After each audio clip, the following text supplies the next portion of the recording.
ស្រីបងប្អូនទាំងអស់គ្នានេះខ្ញុំឃើញផ្សិតនេះមួយល្អឡើងមិនហើយយ៉ាងនេះ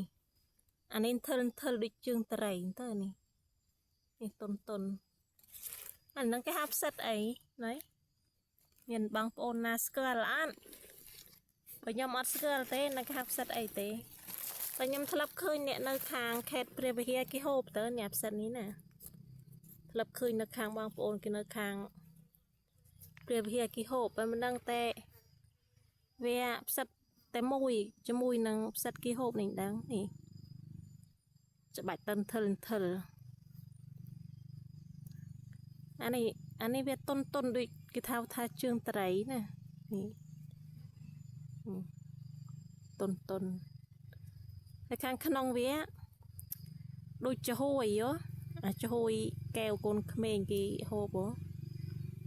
នេះអានេះគល់វានេះច្បាច់មកចេញទឹកទេទឹកខ្លាំងណាស្គាល់អត់គេហៅផ្សិតអីចេះនេះនេះខាងក្នុងវា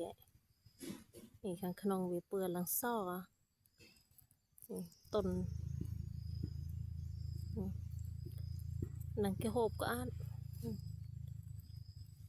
សិតតែផ្សិតល្អឡើងអានេះវានៅរាងកំពុំនេះអានេះវារីកហើយនេះឆាយអាផ្សិតអីណា